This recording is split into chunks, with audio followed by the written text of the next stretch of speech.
If there's one transformative trend happening within the Academy of Motion Picture Arts and Sciences, it's the turn toward the rest of the world. As voting for this year's Oscar nominations closed last week, CEO Dawn Hudson informed members that ballots had been submitted from 82 countries.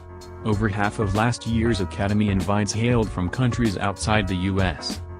The Oscars have been historically infamous, often rightly, for their insular, local tastes. Remember Bong Joon-ho, before his historic Parasite win, calling them very local? But look at the 2022 slate, multiple nominations for the international films Parallel Mothers, Spain, and The Worst Person in the World, Norway. A record-setting trifecta for Flea, an animated Danish documentary that premiered over a year ago at Sundance.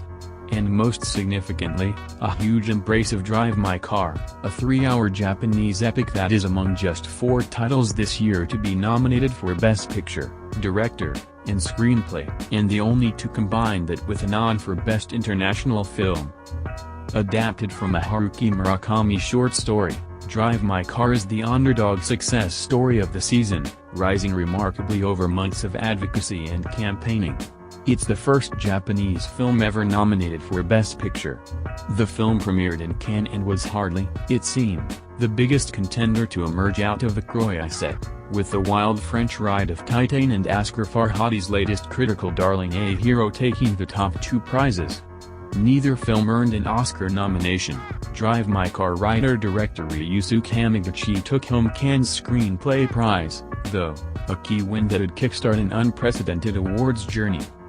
Unprecedented, because if we think about international movies to score a huge Oscars embrace, like Amour or the 2020 Oscars groundbreaking Parasite, they're usually from directors already fairly known to Academy voters, accessible in their emotional appeals, and not 3 hours long.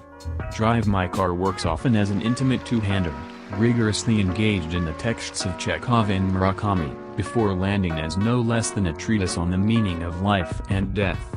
It's a magnificent achievement, one that requires patience and faith, especially seeing as its director had not contended for an Oscar before. It's often said critics groups do not influence the Oscars.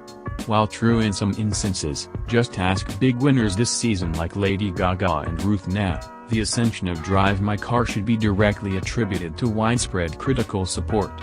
The film is among a small handful over the last century to have won Best Picture from the New York Film Critics Circle, the Los Angeles Film Critics Association, and the National Society of Film Critics.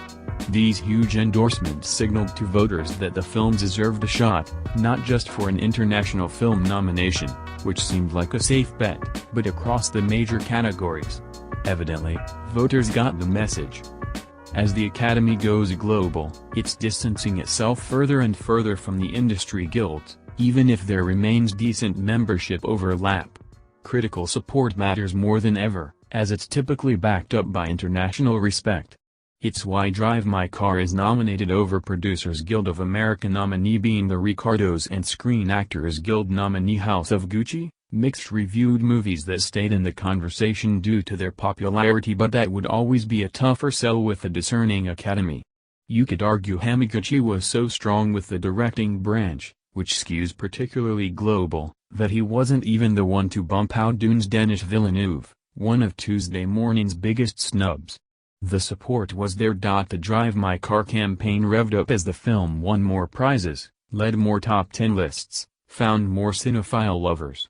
Isabelle Huppert and Bong Joon-ho made themselves known as fans, links were sent out as needed to bolster in-person screenings, and I'd argue the film benefited greatly from Omicron putting a pause on in-person campaigning.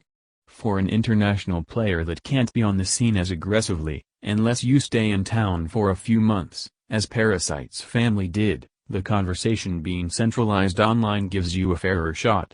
Especially for the time commitment tasked of a title like this, with no, for most, familiar faces or names, reviews and discourse matter tremendously. Perhaps most importantly, the film was great and worthy. Its case was not that it deserved votes, but as happens for films without a huge campaign budget, that it deserved to be seen. The latter would beget the former. John Goodman breaks down his career, from The Big Lebowski to The Righteous Gemstones. I always look to BAFTA for signs of a movie gaining steam. Not only is it the last precursor before the Oscars, but its global industry membership can highlight who the Academy might favor over the choices of U.S. guilds. Hamaguchi was nominated for both director and screenplay with the British Academy, despite the film underperforming on previously announced longlists, a signal of real momentum. Clearly, such momentum carried through to the Academy, a thrilling reminder that this organization is changing for the better, and for good. Is changing for